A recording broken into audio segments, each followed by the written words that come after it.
C'est la fin d'un suspense qui aura donc duré durant plusieurs Lionel semaines. Charbonnier avait raison. Très courtisé par les plus hauts responsables du Qatar pour le poste d'entraîneur du Paris Saint-Germain et pour remplacer, vous le savez, Mauricio Pochettino, eh bien Zinedine Zidane ne va pas s'asseoir sur le banc parisien cette saison. En tout cas, il laisse une porte ouverte pour le futur, mais il veut s'accrocher à son rêve depuis plusieurs mois, plusieurs années maintenant, entraîner l'équipe de France sans évidemment présager de ce qui va se passer pour Didier Deschamps à la fin de la Coupe du Monde, mais il veut se laisser cette chance d'être sélectionneur de l'équipe de France. Une réaction, Roland Courbis? Ben oui, mais bon, on peut en même temps pas prendre de risques en expliquant qu'on a la confirmation que Galtier sera l'entraîneur du Paris Saint-Germain.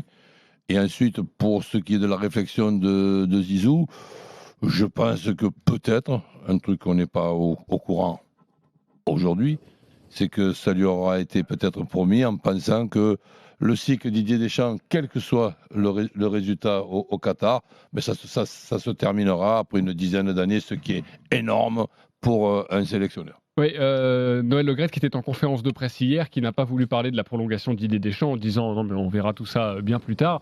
Toi tu penses que c'est un peu déjà fait dans l'ombre, en pour moi, coulisses? oui. Pour moi, oui. Ouais, Et donc ça fait que Zizou ne va pas, si tu veux, alors que tu viens de le dire, c'est son rêve. C'est un métier totalement différent. Parce que je pense qu'au niveau même psychologique, au niveau professionnel, c'est quand même super sympa d'être à la tête de l'équipe de France et beaucoup plus reposant. Donc n'oublions pas que c'est 10-12 matchs par an, alors que bon, entraîneur de club aujourd'hui, c'est très compliqué. Et entraîneur de club d'un club comme Paris Saint-Germain, avec l'effectif de Paris Saint-Germain, c'est encore plus compliqué. Stressant. Donc là, je pense qu'il a tout simplement réfléchir, peser le pour et le contre, et il a décidé d'aller vers l'équipe de France. On ne peut pas du tout lui jeter la pierre. Moi, à sa place, j'aurais fait exactement pareil.